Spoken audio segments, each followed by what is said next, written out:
Welcome to the Senior Techie Podcast. Imagine you're walking from your car to the grocery store. Right. It's a walk you've done, 1,000 times, but lately you are incredibly winded before you even reach the automatic So doors. your ankles are swollen. Exactly. You feel unusually unsteady. So you bring this up at your next appointment, and you get that dreaded, dismissive shrug from the doctor who just says, well, that's just getting older. Ugh, it is such a devastating phrase. I mean, it sets this expectation that your world just has to permanently shrink, you know? Yeah. Like a steady decline is just your new reality. Right, but the science we are looking at tells a very different story. We have a stack of recent medical research in front of us, along with some updated clinical guidelines. And that really fascinating profile from the New York Times. Yes, that too. And the whole mission of this conversation is to equip you to look right past that age excuse. Because those symptoms we just described are often not the inevitable march of time. No, they aren't. They are actually the hallmark signs of a highly misdiagnosed heart issue called cardiac amyloidosis. And the overarching goal here is really empowerment.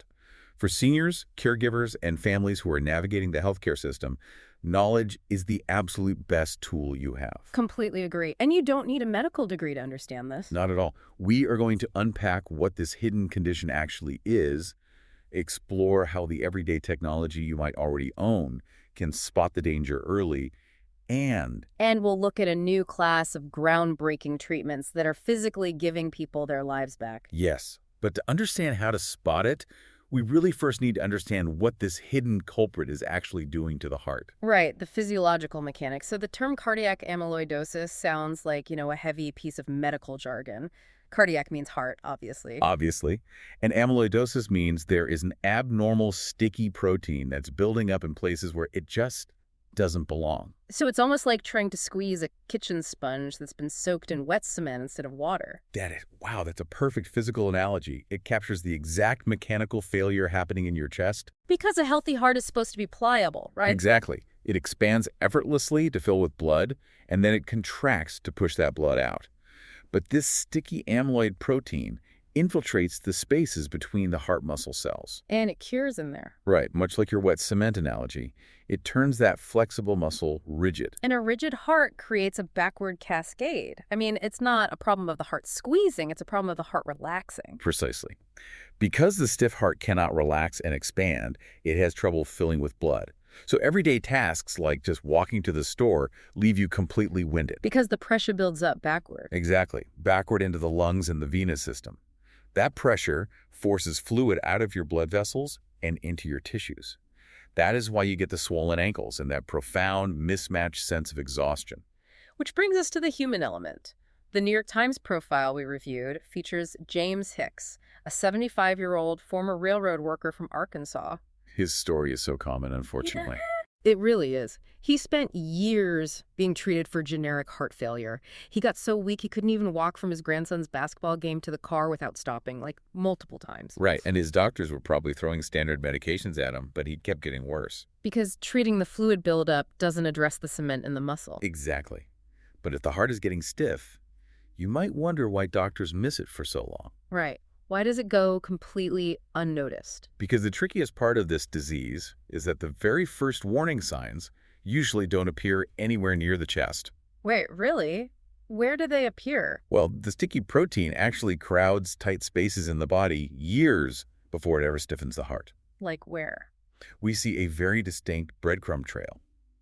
The protein accumulates in the wrist, causing carpal tunnel syndrome. It builds up in the spine, leading to spinal stenosis. We even saw mentions of unexplained biceps tendon tears. Yes. The protein physically crowds these narrow channels, weakening tissues long before the heart muscle is affected. Okay, I have to put on my cautious listener hat here for a second. We do not want to terrify our listeners. Wait, you're telling me if my wrist hurts from carpal tunnel, I should panic that my heart is failing? Oh, no. We are absolutely not suggesting that. Okay, good. Having carpal tunnel alone does not equal amyloidosis. It is the pattern that matters. The pattern, right. If you have a history of nerve, tendon, or spine problems that never quite made sense, and then unexplained heart trouble shows up later, those older problems are crucial dots for a doctor to connect. That makes a lot of sense. But since these clues are scattered over, years, how do you catch the pattern before the heart fails? Well, this is where your everyday home technology steps in. Which we love talking about at the Senior Techie. Everyday devices can be so empowering if we use them intentionally. Absolutely. But before we discuss how to use them, let's define some of this technical jargon, like a smartwatch or a fitness tracker. Right. Think of them like an automatic digital diary or a pedometer with a built-in memory. They quietly log your heart's rhythm and your steps so you don't have to write them down. I love that description. And then there's the patient portal, like MyChart. Which is basically a secure digital mail slot directly to your doctor's desk, saving you from waiting on hold or worrying about a piece of paper getting lost. Exactly. Now, we do need to be clear about what this tech can and cannot do. A smartwatch cannot diagnose amyloidosis. Right. Apple Support even has very clear guidance on what their watch features can and cannot tell you. Yes. However, they can show vital patterns. They track resting heart rate trends, irregular rhythm alerts, and steady drops in daily activity. And low-tech tools are just as vital, right? A simple home blood pressure cuff and a scale. Oh, absolutely essential. Changes in blood pressure and sudden weight gain point to fluid buildup and worsening heart failure. And just a quick note, the Senior Techie is a great resource for learning how to use these simple devices without fear. But let me ask you this, how do we share this without just dumping a mountain of raw data on a busy doctor's desk and annoying them? That is a very real concern. The strategy is to give your doctor a short story in numbers. A short story in numbers, I like that. Track just one habit. You can bring a notebook with the last 2 to 4 weeks marked, print a one-page summary from your app, or even take clear screenshots. And then just send them through that digital mail slot, the patient portal, before your visit. Exactly.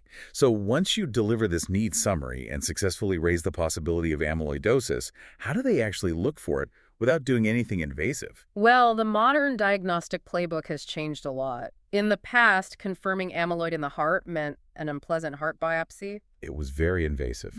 But today, the first steps are much simpler. Right. They start with blood and urine tests. Yes, to check if certain proteins are out of balance. They're looking to rule out a fast-moving form of the disease that needs urgent treatment. And if that's ruled out, they move to something called a PYP scan. It's a type of nuclear scan. Which sounds intimidating, but it's really not. No, not at all. Think of it like using a specialized black light that makes only the sticky amyloid protein glow in the dark, allowing doctors to see it without having to open up the heart. That's a brilliant way to explain it. It literally highlights the problem. So we want to empower you with the exact phrase you can use with your doctor. Yes, please use this. You can say, given my heart failure and my history of carpal tunnel or tendon problems, should we do the blood and urine tests for amyloidosis and consider the heart scan? And asking this isn't being difficult.